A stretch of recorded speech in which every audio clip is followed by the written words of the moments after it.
Oh, man. Hey, man, real quick, what's the odds that you spill that coffee? What? Oh, DraftKings has plus 250 on the coffee hitting the counter before it hits the mug. I parlayed that with your toast burning. Damn it. Let's go. Two-leg domestic breakfast parlay, baby. What's even the odds of that happening? Oh, I'd say like 50-50. I guess you could say those odds were pretty even. Breakfast is now bettable with DraftKings. Welcome to a world where nothing is safe from the spread. Gambling, the pastime of the gods, an activity that brings the entire world together. No matter your race, no matter your age, no matter your gender, large gambling corporations will do whatever it takes to absorb your income into their pockets. Equality at its finest. Anyways, we all know how gambling works, right? If you want to become a millionaire by gambling, start with $1 billion. Sports betting sucks, and it's ruining all of our favorite sports. And if I had to make a bet, I'd wager that it's only going to continue getting worse. Puns are fun. Losing your rent money on a parlay, however, not so much. So, let's talk about how sports betting is ruining basketball. So, I want to be very clear here.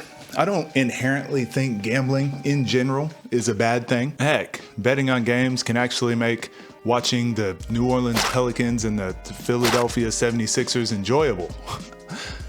Who am I kidding? Nothing can make the 76ers versus the Pelicans enjoyable to watch. But fantasy leagues with prize pools and doing the minimum bet on a 8-leg parlay can be fun for the casual fan. But does it need to be shoved down our throats every single sports show? I'm not picking him over Anthony Edwards, but I'm saying it wouldn't be bad to put a little lettuce on Karl Anthony Towns. Who asked for this? No, really. Was there a town hall or something that I missed? Was there a singular old grandma that was complaining that she wasn't getting enough betting odds on her sports shows? Scott Van Pelt having an entire segment on his show dedicated to ironic ways to lose a sports bet. My guy, anyone who just lost $7,000 because some third string guy hit a 3-pointer at the end of a 25-point blowout game is not having a good time. The way they just throw in betting segments wherever they can is just baffling to me. And after that very inspiring and heartfelt Make-A-Wish Foundation story, let's check out the odds on the Knicks' second half spread. What are we doing? And I get it. There's a large population of people out here saying, I only watch the NBA if I have a bet on the game. First of all, that's not a flex. That's a symptom. If people don't like to watch the NBA product, we should worry about making the NBA product better. Not playing 4D chess and trying to find outlandish ways to engage an audience that wouldn't typically watch basketball anyways. Tricking them into sitting through an entire 40-point blowout only because they have stakes on how many rebounds Kyle Kuzma can get.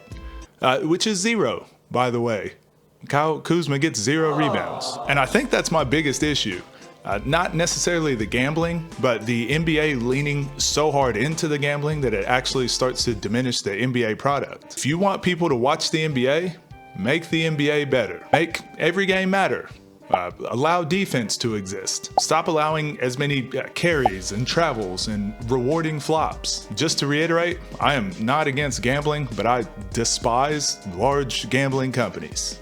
There's a difference. There are plenty of ways to improve viewership outside of injecting gambling talks in every single ESPN show or TNT segment. Everybody's saying Draymond's betting on this. I don't think Draymond's betting on this. I think Draymond's saying, hey, somebody knows what this line is. What do you think he's saying? That's nasty, by the way. With DraftKings, new customers. The end of the segment? Whoa! There was no way. There you go. You once said that you probably lost about $20 million in gambling. I love betting on the NBA with FanDuel. It's becoming more and more blatant how commentators and analysts are forced to mention their gambling sponsors throughout their shows. And I get it, the NBA is a business, so making money is their #1 priority. But you know how else you can make money? By delivering on what got you here in the first place. The NBA became the top league by showcasing the best talent, not by cramming more sponsors into every single timeout. My fear is that the more the NBA blurs the line of trying to make the most amount of money possible and the best product possible, we slowly water down the product until it gets to a point that's too hard to fix. Honestly, now that you're watching this video, I want you to take note of every time you see sports betting ads mixed with your network shows, your podcasts, and even YouTubers. Announcers constantly referencing the spread instead of the strategy.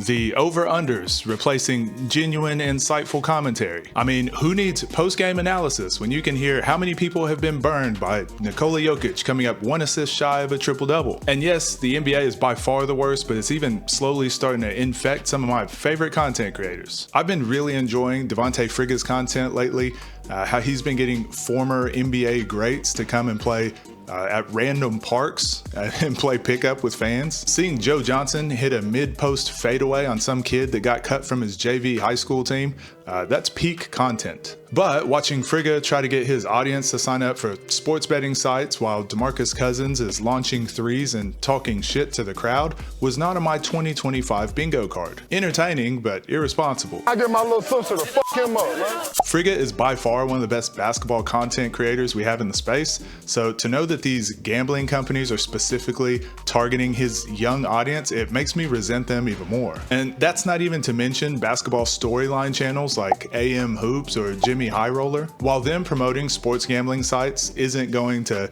get them on Santa's naughty list, it does feel extremely patronizing when their very next video is sponsored by BetterHelp, which largely deals with mental health issues and people addicted to things like, I don't know, sports betting. Now, I'm not trying to knock the individual creators because I think everyone is entitled to take deals and to get paid for their work. Heck, the very first sponsorship offers that I even received were directly from sports gambling companies. And I won't lie, I was very tempted to take them myself, but I didn't really feel comfortable, and luckily I held out. Without saying no to the gambling and sports betting companies, oh no, I would have never been approached by some of these other companies that I actually really value and believe in their products. He's doing the thing. Like Manta sleep masks, for example. Yep, I knew it. He's gonna do an ad read right now. I sure am. Hi, I'm Mr. Coach Midrange, and today I wanted to thank the sponsor of today's video, Manta Sleep Masks. Manta has sponsored the channel before, and before you know it, summer's here. Longer days, brighter nights, and while that's great for your seasonal depression, it's terrible for your circadian rhythm. Manta Sleep makes sleep masks that are fully adjustable, black out your entire field of vision, and feel like your face just got promoted to CEO of naps. Whether it's the sun blasting through your window at 6 a.m. or your neighbor mowing the lawn like it's a competitive sport, Manta lets you sleep like it's 10 p.m. in a cave. Right now, they're running a Beat the Light sale from May 26th to June 8th. Spend $99 and get 15% off. Spend $149 and get 20% off. First 500 people get a free sleep accessory kit, which is wild. You want deep sleep, total blackout, nap domination? Then click the link below and use the code MIDRANGE10 at checkout to get an additional discount. Thanks again to Manta Sleep for sponsoring this video, and back to me yelling about gambling and sports betting. Where even were we? Oh yeah, I don't want to blame individual content creators. Sometimes the money is just too good to turn down. But where then does the responsibility lie? This isn't just about annoying ad reads. It's about how the NBA and its partners are fundamentally changing what it means to be a fan, from appreciating the game to obsessing over bets. This quote from Adam Silver really irritated me beyond repair. We should regulate it. We should legalize it. We know now that it goes on largely underground. Hundreds of billions of dollars are bet every year just in the United States on sports betting. People will do it anyways.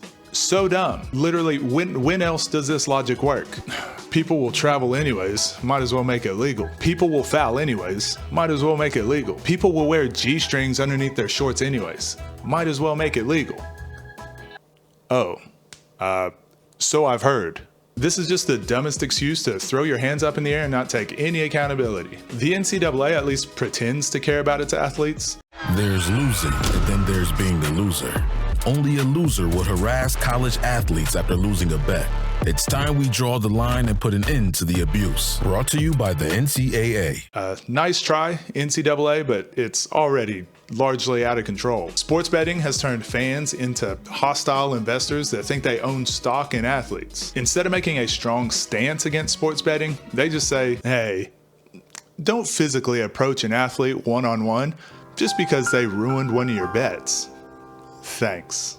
That's basically the same thing as Adam Silver saying, might as well make it legal anyways. It's just something about massive organizations pretending like their hands are tied and acting like they can't possibly have a positive influence on the outcome. Meanwhile, they're making incredible amounts of money by continuing to push NBA consumers to these sports betting sites. I guarantee you if it was costing the NBA money, they would instantly find a way to magically stop the sports gambling, or to at least make it incredibly difficult to access. But here we are, the land of the free, the home of the, you got any more of them parlays? And I don't want to dive into the hypocrisy and the negligence of these companies targeting individuals that are highly addicted to things like gambling. That's a complete full video all on its own, but it really rubs me the wrong way when DraftKings hit you with one of these. Here at DraftKings, we would like to remind you, please, destroy your life responsibly.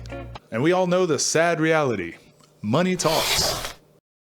Now, I understand that money makes the world go round, that if a company offers you large sums of money, it doesn't make you evil to take the deal. But at what point do you have enough money that you don't need to do these lame sports betting segments or ad reads in your program? Seriously, you're worth $100 million. Relax. You've won, my guy. Maybe that's just me personally, but the amount of famous people and athletes that promote these companies is disconcerting. Wow. Thank you. I'm honored. I was originally going to use baffling, but I realized I said that earlier. Nobody cares. We were just trying to segue into the speedrun segment. Oh, well, I guess we'll just continue with the speedrun segment of these famous athletes and people promoting sports betting sites. JJ Redick and DraftKings. Nothing I enjoy more. JJ also did a podcast with Luka and LeBron, and now he's coaching them in LA. I'm not saying there's a conspiracy going on, but if there were, this would be the trailer. Gil's Arena and Underdog Fantasy. Whoa. I think it's dope that he's partnering with a company as large as Underdog that allows him to do more amazing and exciting content. When though? When are we going to get more amazing and exciting content? Your show is starting to look like Fox News and CNN with all the tickers and the advertisements on the side. Jalen Rose and BetMGM. Let me guess. Kobe Bryant scores 81 points on you, and then that day you decide you're going to sell your soul to any sports betting company in the hopes that one day he's going to tear his Achilles. We all know what you did, Jalen. Kevin Hart and DraftKings. Kevin, you're in movies and products and podcasts and TV shows, basically anything but the witness protection program. Blink twice if you're trapped in a DraftKings deal. All seriousness, this guy used to take risks and he was one of the funniest people in the world. Now he just takes any sponsorship that's thrown his way. Tom Brady, also with BetMGM. Can you just steal money from welfare and assistance funds and then disperse them to other wealthy individuals and yourself, like Brett Favre? Or perhaps having Pokemon fights like Michael Vick, but using dogs? Okay, come to think of it, football players are fucked. All these guys, every one of them, it's crypto rug pull energy. With slightly more commercials. And if people are willing to bend their morals for large sums of money, how can we not expect it to affect the outcomes of games?